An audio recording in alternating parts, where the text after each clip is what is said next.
안녕하세요. 어쩌다 보니 결혼하자마자 얼마 지나지 않아 시어머니를 모시고 살게 되었어요. 원래 저희 시어머니는 아버님 돌아가시고 나서 쭉 혼자 살고 계셨어요. 3명의 자식들이 십시일반 보내고 있던 용돈으로 생활비를 하고 계셨죠.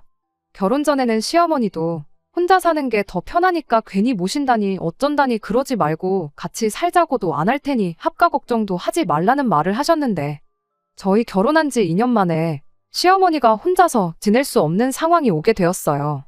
어머님이 뇌졸중으로 쓰러지셨거든요. 원래도 고지혈증이 있어서 특히 더 조심하고 있었는데 갑작스레 찾아온 사고였어요.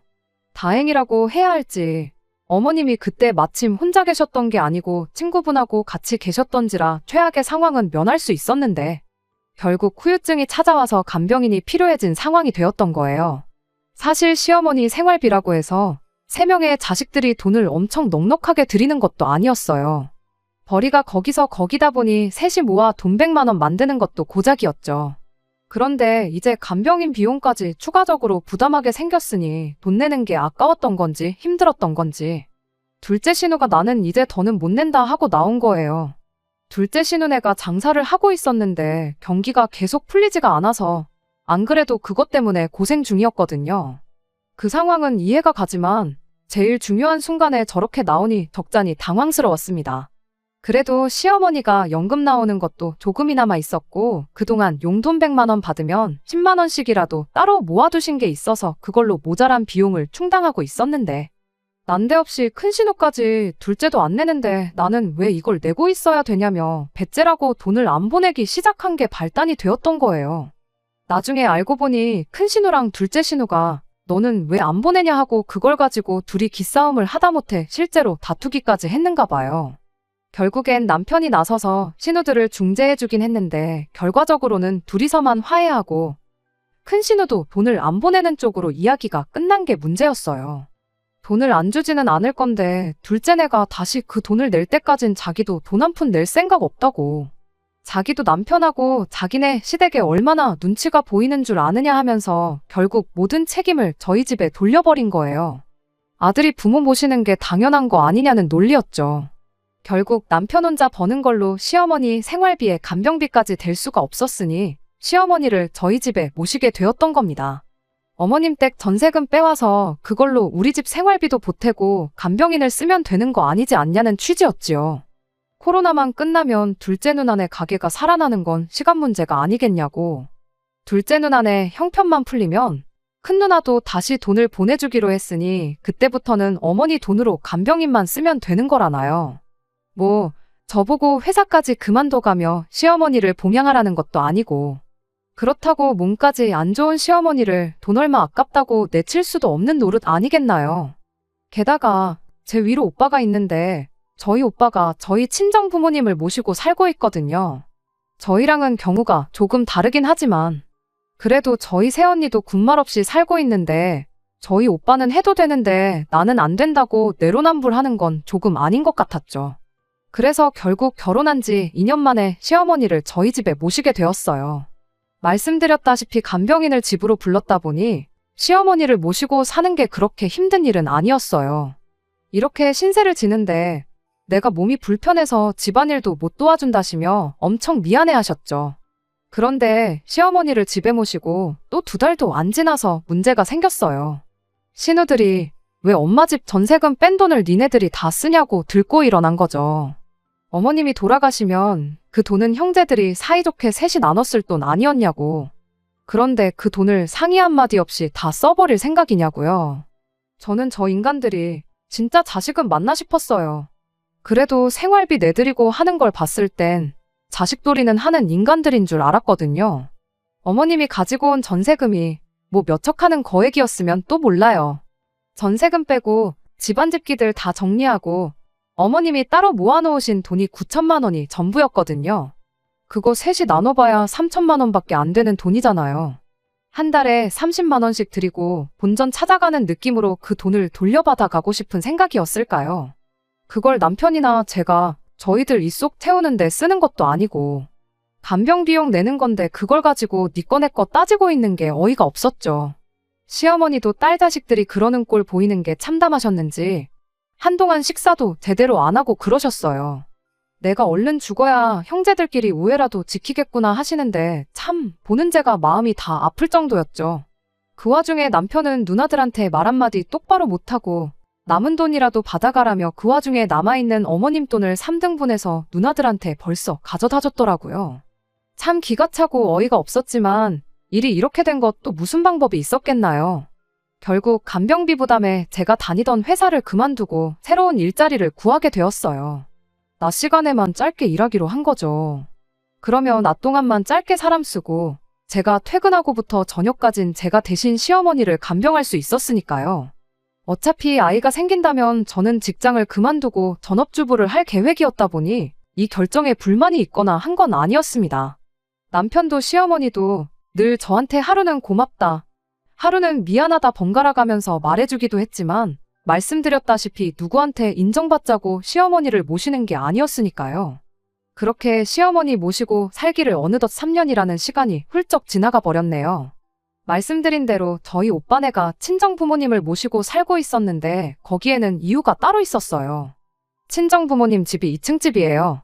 사실 모시고 산다기보단 저희 오빠네가 저희 부모님 집에 새들어 산다는 느낌이 더 강했죠. 겸사겸사 조카도 봐주시고 그러기로 했던 거였는데 지난 여름에 비가 엄청 많이 왔잖아요. 그때 물이 넘쳐서 집을 고쳐야 하는 지경에 이르르게 되었던 거죠. 일단 오빠네는 새언니네 친정집에 신세를 지기로 했는데 당장 저희 부모님은 하루라도 빨리 집을 고쳐야겠다고 근처에 방 하나 구해가지고 지내시기로 했어요. 청소에 공사까지 대충 3주 정도 예상한다고 하더라고요. 오빠네가 도와주면 참 좋긴 하겠지만 오빠는 출근해야 하고 새언니는 아이를 봐야 했다 보니 친정부모님이 엄청 고생하시게 생겼던 거였죠.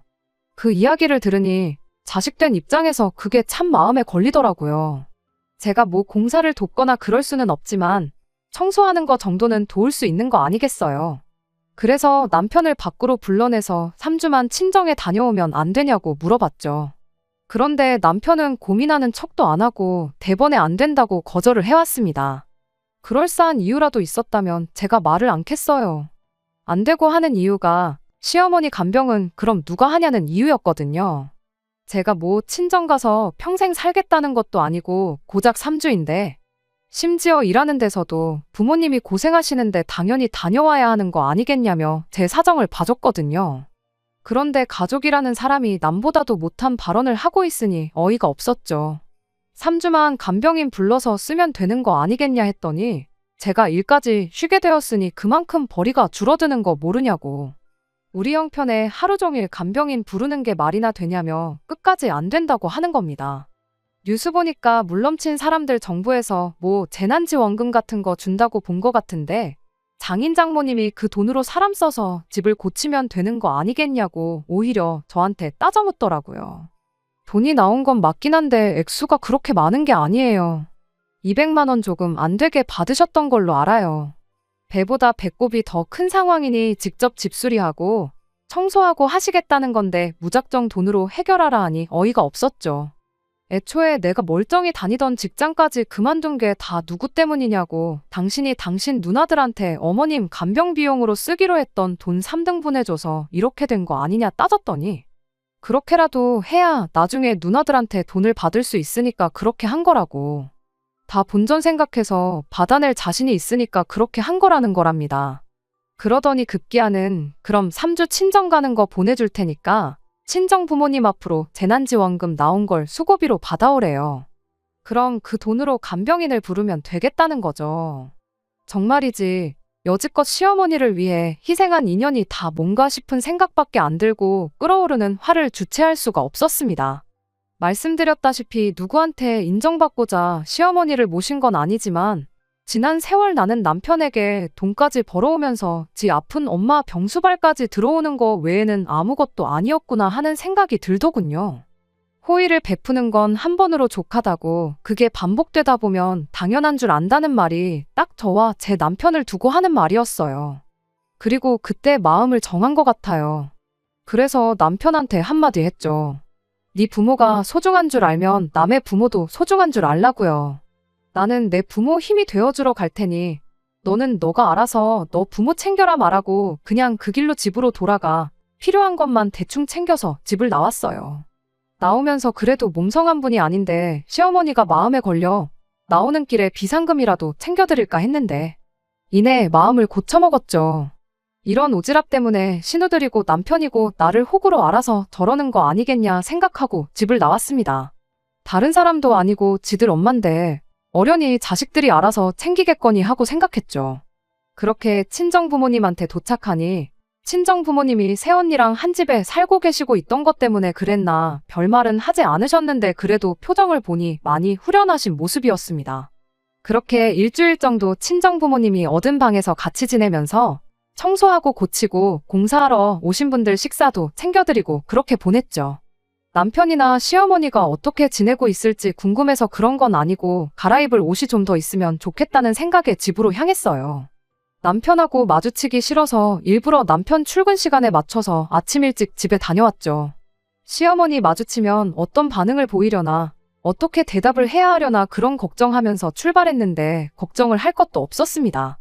남편이 그 일주일 사이에 집 비밀번호를 바꿔놓았더라고요. 시어머니가 집에 계신다 한들 몸이 불편해 혼자서는 거동도 못하시는 분이 문을 열어줄 리도 만무했죠. 결국 남편한테 전화를 걸었어요. 필요한 것만 가지고 나갈 테니까 비밀번호만 알려주고 오늘 집에 와서 다시 바꾸던지 하라고 그렇게 말했죠. 남편은 알려달라는 비밀번호는 안 알려주고 저보고 너 거기 딱 기다리고 한마디 하더니 그냥 전화를 끊어버리더군요.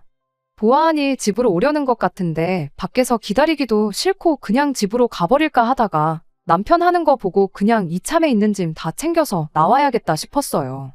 뭐 비밀번호 바꿔놓은 시점에서 이미 다 끝난 거나 마찬가지인 이야기겠지만요. 한 30분이 지나니까 남편이 진짜로 집으로 왔어요. 여길 어디라고 기어들어오냐 하면서 뭐라 떠들길래 뭐 이 집이 네 혼자 집이냐고 결혼할 때 내 돈도 들어간 집이니까 닥치고 문이나 열라고 한마디 했죠.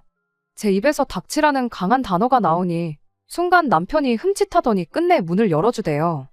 그렇게 집에 들어가니 시어머니가 집에 안 계시더라고요. 어머님은 어디 계시냐고 물었더니 아픈 시어머니 내치고 집 나간 주제에 그건 네가 알아서 어디다 쓰려고 그러냐고 하는데 저 인간이 지금 뭘 믿고 저렇게 큰 소리를 치고 있나 싶었죠. 그래서 알겠다고 궁금해하지도 앞으로 평생 가도 어머님 어디 계신지 물어보지 않을 테니까 당신도 절대로 내 앞에서 시어머니 이야기는 입도 뻥끗하지 말라고 했죠. 이미 시어머니 간병을 이유로 친정부모님 도와드리는 거 못하게 했을 때부터 제 마음은 떠나갈랑 말랑하는 와중인데 일주일 사이에 현관문 비밀번호를 바꿔놓질 않나. 자기가 이기적이었다, 미안했다 하고 장인 장모님 잘 도와드리고 오라고 사과를 해도 모자랄 판에 저렇게 큰 소리를 내는 이유가 뭔가 싶었죠. 일주일 만에 짐 찾으러 돌아온 제가 혹시 집에 돌아오고 싶어서 간이라도 한번 보려고 분위기 파악하러 찾아온 거라 생각했던 걸까요? 남편이 옆에서 혼자 떠들던 말던 비밀번호 알려주고 다시 바꾸면 되는 걸 뭘 아픈 엄마까지 마누라한테 떠넘기고 돈 버느라 바쁜 양반이 직접 와서 문까지 열어주냐 하고 저는 제 짐을 챙기기 시작했어요. 괜히 말 한마디 잘못 꺼냈다가 시어머니 이야기 꺼내지 말라고 대답한 제 말에 남편은 어쩔 줄을 모르고 발만 동동 구르고 있었죠. 처음엔 당장 필요한 것만 챙겨올 계획으로 왔던 거다 보니 가방 하나 들고 온 게 전부라 생각보다 많은 짐을 챙길 수가 없었어요. 그런데 그날 또 대충 필요한 것만 챙겨서 가봤자 나머지 짐 챙기러 올 때 또 바뀐 비밀번호 때문에 씨름하고 있을 게 뻔한데 최대한 그날 많은 짐을 가져가야겠다는 생각밖에 없었죠. 그래서 집에 있는 상자며 두꺼운 비닐봉지며 해서 그런 거 찾아다가 억지로 짐을 더 싸고 있느라 시간이 좀 걸렸습니다. 남편은 저한테 뭐 따져 물으러 와서는 주둥아리 잘못 놀린 벌로 아무 말도 꺼내지도 못하고 옆에서 궁시렁대고만 있었고요. 그런데 벼랑간 현관문 비밀번호 눌리는 소리가 나더라고요. 그 소리에 저도 남편도 흠칫 놀랐죠. 그 시간에 저희 집에 누가 찾아올 일이 없었으니까요. 문이 벌컥 열리는 소리에 나가보니 큰 신우가 시어머니를 모시고 왔대요. 일주일 만에 바뀐 현관문 비밀번호를, 나도 모르는 내 집 현관문 비밀번호를. 시어머니 모시고 살기 시작하고부터 얼굴 한번 안 보고 지냈던 큰 신우가 알고 있을 줄은 생각도 못했어서 그런가 그냥 그 사실 자체가 참 당황스러웠어요. 그런데 당황한 게 저 혼자만이 아니더라고요. 남편은 물론이고 큰신우 표정만 봐도 당혹스러움이 잔뜩 묻어 있었거든요. 남편이 입을 열기 전에 큰신우가 먼저 입을 열었습니다. 니들이 이 시간에 집에는 왜 있냐고요. 남편도 이어서 한마디 하더군요. 어머니는 왜 다시 모시고 왔냐고요. 혹시 지금 누나가 집에 온 거 어머니 집에 두고 가려고 온 거냐고 묻대요. 대충 상황을 보아하니 사이즈가 딱 나오더라고요. 남편이 제가 친정으로 떠나자마자 간병인 구하기 싫다고 그걸 큰신우네 집으로 보내버렸던 거죠. 그렇게 일주일 모시다가 더는 못하겠다 싶었던 건지 남편 출근해 있는 사이에 시어머니를 몰래 집에 다시 돌려다 놓고 도망칠 계획이었던 거 아니겠나요? 그런데 본의 아니게 남편이 저 때문에 집에 오게 되면서 그 상황을 딱 걸리게 돼버린 상황이구나 싶었습니다. 아니나 다를까 큰신우가 이미 상황을 들켜버린 마당에 변명할 필요도 없다고 생각한 건지 대번에 이제 못 해먹겠다고 너네가 모시던 거니까 엄마는 니들이 알아서 하라고 그러더군요. 그리고 말 끝나기가 무섭게 그냥 집에 가려고 현관문 쪽으로 쓱 몸을 돌리대요. 남편이 가긴 어딜 가냐고 큰신우를 붙잡았고요. 어머님 간병이야 이제 제 손을 떠난 일이라 생각했고 남매 간의 문제 또한 제가 껴들 일이 아니라 생각해서 저는 그냥 신경 안 쓰고 제 짐이나 챙기고 있었어요. 그런데 한참 둘이 티격거리는 걸 듣고 있자니 아주 가관도 그런 가관이 따로 없었습니다. 큰신우는 여태 니들이 모셨으니까 니들이 계속 모셔야 한다는 소리만 계속 하고 있었고 남편은 여태껏 3년 동안 내가 어머니를 모셨는데 몇 주 집에 모시고 있는 게 그렇게 힘든 일이냐 따지더라고요. 남편이 몇 주라는 이야기를 하는 걸 보니 제가 친정부모님 도와드리고 온다는 그 3주만 어떻게든 버티면 제가 돌아와서 다시 시어머니를 모시고 살아줄 거라는 생각을 했던 건가 봐요. 그래서 그냥 이참에 확실하게 하는 게 좋을 것 같아서 신경 안 쓰고 있으려다가 저도 중간에 껴들어서 한마디 했습니다. 일단 여기서 이럴 게 아니고 둘째 신우도 같이 해서 이야기하지 않겠냐고 말을 꺼냈죠. 사실 둘째 신우는 없어도 그만인 상황이었지만 신경 쓰지 않으려고 해도 신경을 쓸 수밖에 없는 상황이었어요. 어머니를 앞에다 두고 자식 둘이서 네가 모셔라 내가 모셔라 아주 앞으로 안 보고 지낼 기세로 아웅다웅 하고 있는데 몸까지 아픈 시어머니 기분이 얼마나 참담하겠나요. 저까지 껴들면 모르긴 몰라도 아마 개싸움이 날 것 같은데 그 모습까지는 보여드리면 안 되겠다는 생각이었죠. 뇌졸중이라는 게 재발 위험도 있다는데 자식들 저러는 거 보다가 혈압 올라서 또 쓰러지시면 그것도 큰일이잖아요. 그렇게 제 제안에 따라 집에 간병하는 분 불러서 어머님 맡기고 저희는 저희끼리 해서 둘째 신우네 가게로 향했습니다. 장사가 안 된다더니 한참 점심때라 손님이 북적거려야 할 식당에는 개미새끼 한 마리도 보이지 않았습니다. 둘째 신우는 심해부랑 같이 홀에 나와 앉아서는 넋놓고 둘이 핸드폰 화면만 넘기고 있었어요. 큰 신우랑 저희 부부에서 예상도 못한 세 사람이 가게에 들어오자 둘째 신우가 적잖이 당황한 모습으로 셋이서 여긴 또 웬일이냐고 묻더라고요. 둘째 신우도 눈치가 있는데 큰 신우까지 껴있으니 일이 그래도 보통 일은 아니겠구나 싶었나 봅니다. 아무튼 그렇게 삼남매가 한데 모여서 때 아닌 가족회의를 하게 되었어요. 피는 못 속인다더니 둘째 신우도 큰 신우랑 별반 다름없는 소리를 하더군요. 여태껏 니들이 모셨으니 저희가 계속 모셔야 한다는 소리를 말이에요. 남편은 거기다 대고 큰 신우한테 했던 말을 그대로 꺼냈고요. 내가 3년을 모셨는데 그깟 3주 모시는 게 뭐가 그렇게 싫어서 그러느냐는 남편 말에 제가 남편 말 자르고 한마디 했습니다.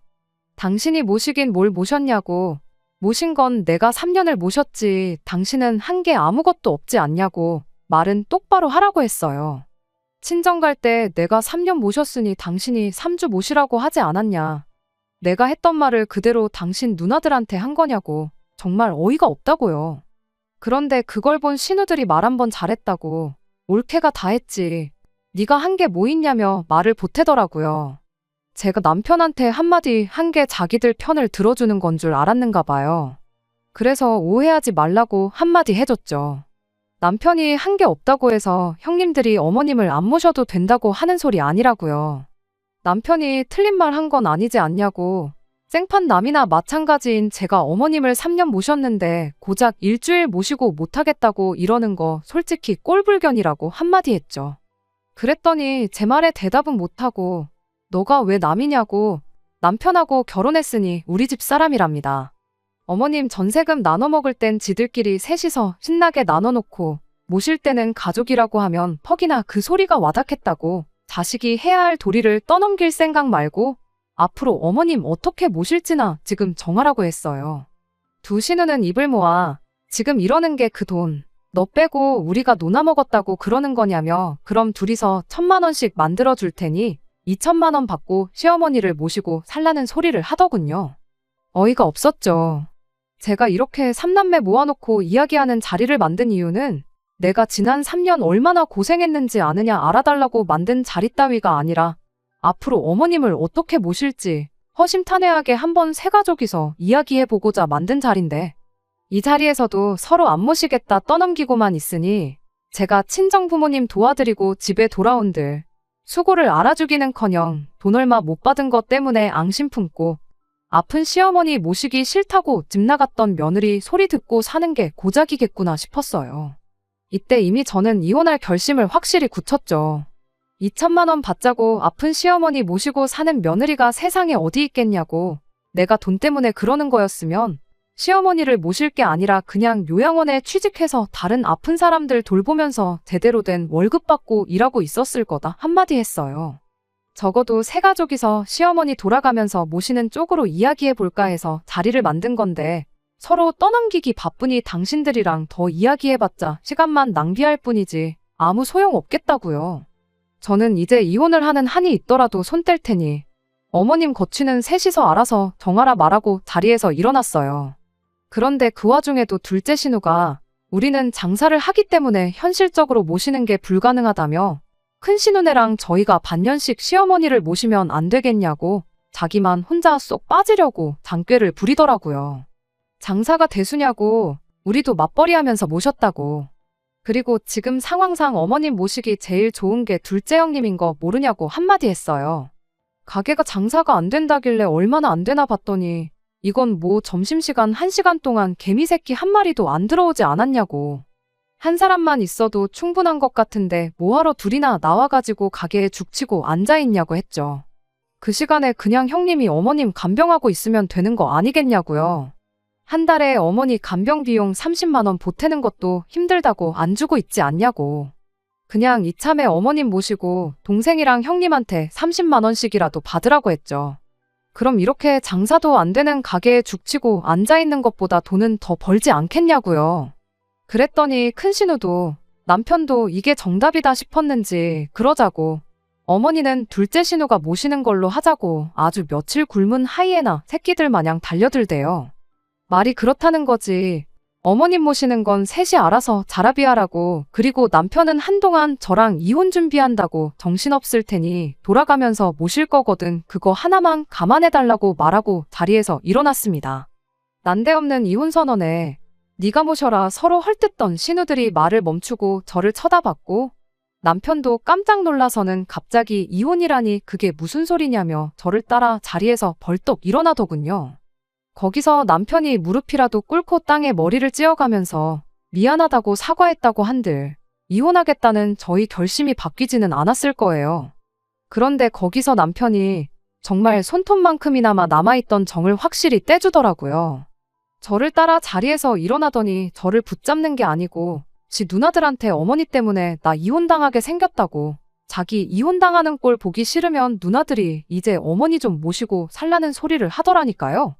진짜 어떻게 그걸 빌미로 시어머니 모시고 사는 일을 면피를 하려고 하다니. 어떤 면으로는 고맙기도 했죠. 그나마 남아있는 정까지 확실히 떼주니 이혼할 결심을 더더욱 확고하게 해준 거나 마찬가지였으니까요. 아니나 다를까 그렇게 말하고 짐 싸놓은 거 챙겨서 친정에 돌아왔는데 남편이 전화로 시어머니만 안 모시면 이혼 안 할 거냐고 묻길래 최대한 빨리 이혼 서류 만들어서 가져다 줄 테니 기다리라고 한마디 해주고 전화 끊어버렸어요. 제 짐은 그날 거의 다 챙겨서 나왔다 보니 그 후로 이혼할 때까지 집에 따로 가야 할 일은 없었죠. 시어머니는 결국 일주일씩 돌아가면서 집에 모시기로 했다는데 그 이야기 들으니 일주일마다 짐이며 이런 거 옮기고 그럴 거 생각하면 어머님한테 못할 짓 아닌가 생각도 들었지만 이 또한 오지랖이다 생각하고 이내 관심을 끊어버렸죠.